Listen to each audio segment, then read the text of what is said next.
All right, so some interpersonal problems happening between the narrator and Jonas, longtime friends.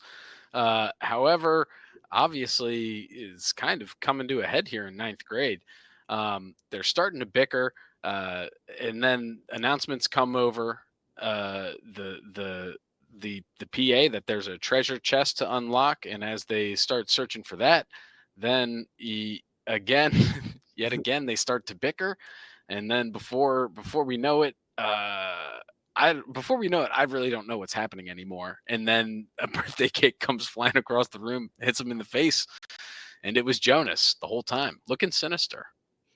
Yeah. First of all, Story Squad has, we probably should have mentioned this. Our crazy data scientists, it is Halloween week, Tom.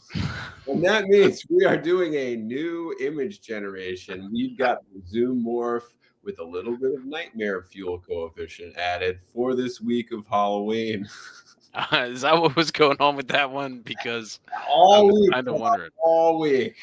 Okay, okay, Get fair us enough. in the holiday spirit. And they warned me, they're like, do you want us to turn this off after this week? And I was like, I haven't even seen it. What's the worst? Yes, we want that turned off after. Probably, probably.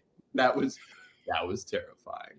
It sure was. But if we go and think about the story here, we get we get we're in ninth grade science, right? Yeah. And obviously ninth grade studying, you're studying those quantum reactions, and there's a kid, your buddy, who you've known since birth, but we don't count that. Which I was trying to get my head around. Are they twins, like in the womb, separated at Mm, birth? That, like, is this some sort of ghostly double? We never really get any more indication of what that was, but I definitely hung up on what the configurations of this were, so they could have known each other since birth. Having it, but like the rest of the story, the plot just accelerates. We mhm, get, of course, I knew he wasn't the best student, but I never gave up on him. Right. So there, mhm. like, we already get this acknowledgement. And then immediately after that, we see him giving up on him, essentially. We think he's protesting a little too much. I don't know if I trust the reliability of this narrator. My other Mm. line that I liked was, all right, so how often in science class would you have killed for there to be over the intercom at Treasure View High School, like this announcement, like, all of you, there's a treasure chest, go find it and unlock it for prizes, and then everyone just rushes out the door. That never happened to me, but like Mm, this happens in this story. And mhm. then I think my favorite line here is, me and my friend, being the best at scavenger hunts, sprinted out of the room faster than the other kids, sprinting toward lunch. So not only are they the only two that are going on this scavenger hunt, like all the other kids, like, we gotta go to lunch, dude. Like Right. what about the treasure? What's unlocking this? Like, no, no.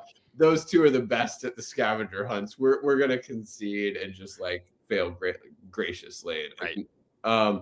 So the fact that there's some sort of pecking order in which there's been previous scavenger hunts to determine who was the best, it happens too. And in this Right. moment, they continue their like very petty interpersonal beef about like their feelings. Like, Mhm. what? How did they win in the past, Tom? Right. Right. Well, it's kind of like, sometimes those super teams just crumble because they all get egos and they forget about the love of the game, which is finding the treasure. And big minds get caught up in that. Yeah, I've seen it happen to the best treasure hunters out there, honestly. Uh, but I think there's another good point in here, or an interesting point, where the dichotomy of this team, where of course I knew he wasn't the best student, yet they are the best at scavenger hunts. So you need that sort of the brains and the brawn. You need the that je ne sais quoi that that really amps up a treasure hunt and just says, you know what? Yeah, I'm going. I'm not thinking about it. I'm just gonna go into the jungle and find that hidden treasure chest or whatever. I don't know. I don't know where they were.